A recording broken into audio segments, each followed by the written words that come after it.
You guys, this is my third time today recording this podcast. But that is very on brand for us being as chaotic as I am. So with that being said, welcome to the Lefty Lucy Knits podcast. This is episode 4, take 3. So if you guys have been staying up to date on TikTok at all, then you will know that I recently started a new job that is going extremely well. I am very, very blessed to have my job, and thankfully, I thank God for the fact that I work for a company that wants their employees to spend the holidays with their families, so I am not working Thanksgiving, which I am oh so excited about. I hope that you guys get Thanksgiving off, and if not, I hope that you have an amazing Thanksgiving anyway.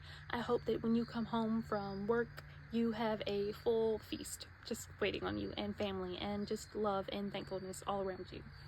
So, without further ado, now that hopefully my camera will record this entire episode without telling me that we are running out of storage, we will start. I have my iPad here just for my notes of what I'm talking about today, just to keep me on track, especially since this is now my third time recording this. Oh, mosquito. But first up, we are doing my Rhinebeck Roomy socks. So for these Rhinebeck Roomy socks, I am using a 2.25 millimeter, I always say milliliter, even after 3 takes, that's crazy, millimeter needles, and they are Chalgu red lace. They're the needles that I always use when I knit socks. And you guys, I have owned this pattern by the Crazy Sock Lady for at least 2 months, maybe 3, and I just never cast it on. I just felt like I did not have a yarn that was going to shine the way that I wanted it to with this pattern. Until Melissa from New Garden Farms sent me the October 2024 Yarny subscription. This is me in a colorway and in a sock. Everything about this sock is absolutely perfection to me. I feel like this colorway and this pattern were made for each other. It is so squishy, the yarn is so beautiful, and going off on a tangent, since I'm out here among these gorgeous trees, when I was little, every time I would start crying, my mom, she loves to tell the story, but my mom would always say that whenever I would cry, people would just take me outside. That immediately I would stop crying. I don't know what it was, and I am still very much that way, to where I would prefer to be out in nature. I am not a beach person. I don't like the water. I know that might, ruffle some feathers, but I am absolutely a mountains and a trees girl. I am a big hiker, camper. I will just sit and stare at trees for hours on end. And this colorway to me is trees and outdoors in the fall. This is such a beautiful sock. Like, I am absolutely in love with it. I started it on November 13th, which was a Wednesday, and I finished the first one on the 17th of November. The second one I cast on the day afterwards, so on the 18th of November, but that was also the day that I started my job. So this got cast on that night, and this is as far as we have gotten in it this far. So I am done with the cuff and the leg. Now I am on my heel, and I'm hoping to have this sock finished by the weekend. But for now, it's just very slow knitting. As I said, I'm trying to figure out the logistics of juggling a new job and having to go in for that now, with how much time that gives me as far as knitting goes. It's just logistically, it's something that I'm having to kind of feel my way through. But I am hoping to have them done by the weekend, because I am obsessed with those socks. Even though they're not finished yet, they are officially my favorite pair of socks that I have made to date, and I cannot wait to have them and wear them. So I'm really, really excited to get them off the needles. Okay, next thing to talk about. I know most of you probably did not know this. I don't think anyone except for like the people that know me in real life knew, but I do have a son. He is 8, he will be 9 in February, and I am making him a sweater. this is the Gathering Global Norway sweater. It was released by Bettendorf Public Library, and yeah, this is a very cute, very Aspen, wintry, ski lodge type inspired sweater, which is exactly what I wanted to make for him. He said he wanted it in green, so I just used some of the Karen Simply Soft that I have in dark green and white, and I knit this up. Obviously he's very young, so acrylic yarn is absolutely perfect for child knits. Anyone who knows knows. And I really, really hope that he loves it when it's done. This is the body completed and finished. The only thing is that I did not read through the pattern. And I say this every single time. Something always happens because I don't read through patterns before I cast them on. I think I just get so excited that I just want to start. Like I want to see the product. I want to get in the process of knitting it. But as I was almost done knitting the body, I thought to myself, wow, this seems really long. Like, we haven't split for sleeves yet. Because we weren't going to. This sweater involves steeking. You guys, I have no confidence in steeking. I've never even looked into it. I don't know how it's going to go, but after you make the sleeves, this sweater is steeked to add the sleeves. So I will definitely keep you guys up to date on that. I don't know how it's gonna go, like I said, but thoughts and prayers, please. So just giving the information for that.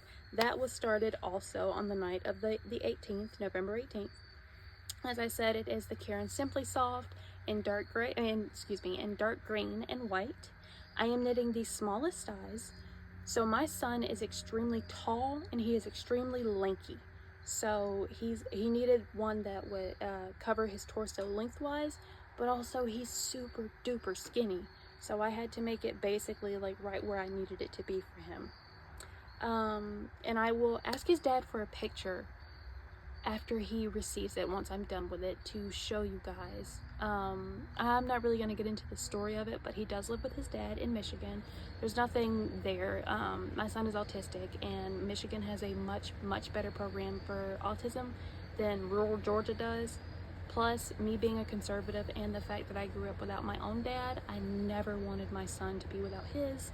So he lives with his dad. But I will definitely ask him for a picture of it once they receive it in the mail, whenever I'm done. And then I will make sure to include that picture in the podcast, because as we all know, I'm a grandmother with technology, but hopefully I will figure out how to do that by then. Okay. Finally, we are on our Musselburgh hat, and I left this for last for a reason.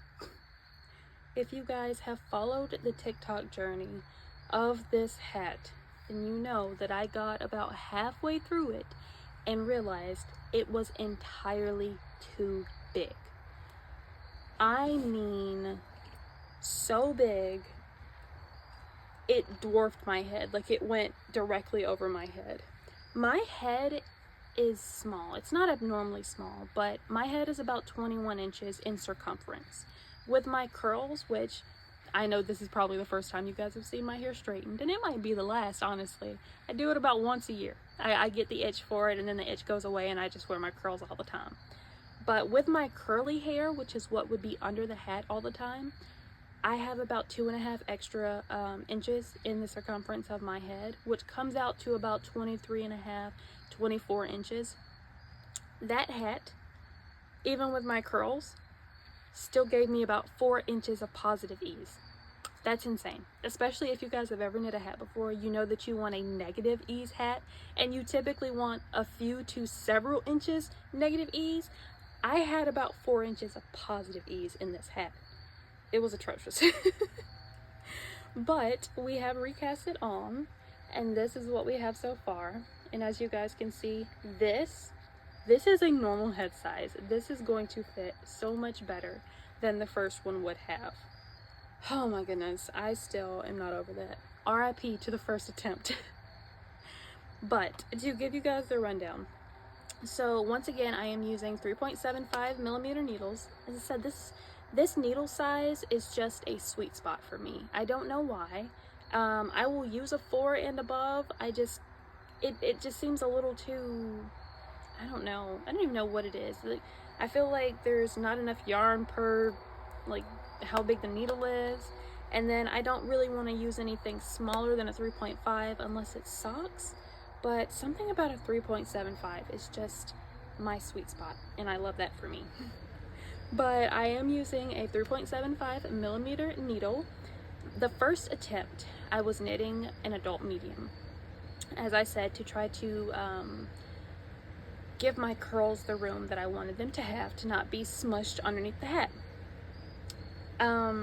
which equaled about 40 stitches per section. I, with my second attempt, wanted to actually look into, okay, what can I do to make sure this is going to work? So yes, 128 stitches is going to give me the perfect amount of just about 1 inch of negative ease. So, with that being said, thank you to Nitty Natty. I don't think she'll ever watch this, but if you guys don't know who she is, definitely go check her out, because she absolutely saved the day as far as this hat. But that is it for me. I hope that you guys have an amazing week, an amazing Thanksgiving. If you guys have to work, I hope that you come home to a feast, a full table of food that you did not have to cook, and that you have an amazing time with family, friends, however you celebrate. And just remember, there will not be an episode next week now that we are doing bi-weekly, just to make sure that I have plenty of content for you guys, and also to give me a break now that I'm still figuring out the logistics of my new job. But yes, that will be the next episode out.